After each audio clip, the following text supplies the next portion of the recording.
Sebenarnya kalau kita lihat baik-baik, sebenarnya Alkitab itu sudah cukup. Alkitab itu menulis segala sesuatu yang kita perlukan. Tetapi yang perlu kita lakukan adalah di mana kita perlu mendalami apa isi firman itu.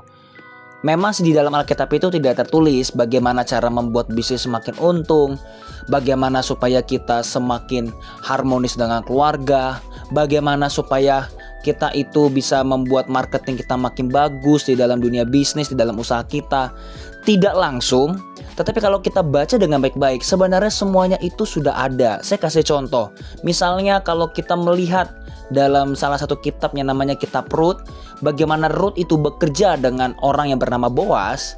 Dari situ kita bisa belajar bahwa ketika kita menjadi seorang pekerja, baik itu sebagai bos, baik itu sebagai karyawan, maka kita perlu bekerja bukan hanya sekedar gaji. Saya katakan bukan sekedar gaji ya, tetapi kita perlu melihat bukan hanya melihat gaji itu, tetapi kita juga memikirkan perusahaan itu. Sekalipun perusahaan itu tidak secara spesifik memikirkan kita, tetapi yang namanya kita bekerja dengan orang lain, kita perlu care juga dengan bos kita.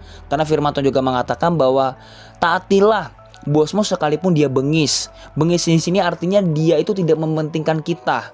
Tetapi selama hak-hak kita diberikan oleh bos itu, salah satunya adalah gaji kita, maka kita juga perlu memberikan yang terbaik di perusahaan itu. Nah, itu adalah salah satu kitab saja yang saya jabarkan. Ada begitu banyak hal sebenarnya kalau kita melihat Alkitab itu dalam kacamatanya Tuhan. Kalau kita sungguh-sungguh mengulik isi firman Tuhan itu, bukannya sekedar kita melihat, oh di sini di Alkitab itu bicara tentang Keluaran, itu selalu bicara tentang peraturan Tuhan, peraturan tentang Musa zaman dulu, tabut perjanjian lah dan lain sebagainya. Untuk apa saya baca itu? Semuanya itu perlu, guys.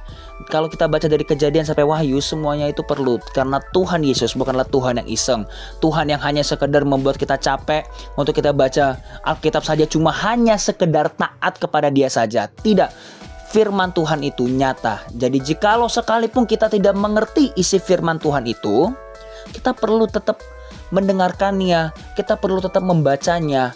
Karena ketika kita membacanya, maka yang diberkati itu adalah kita melalui dari firman-Nya.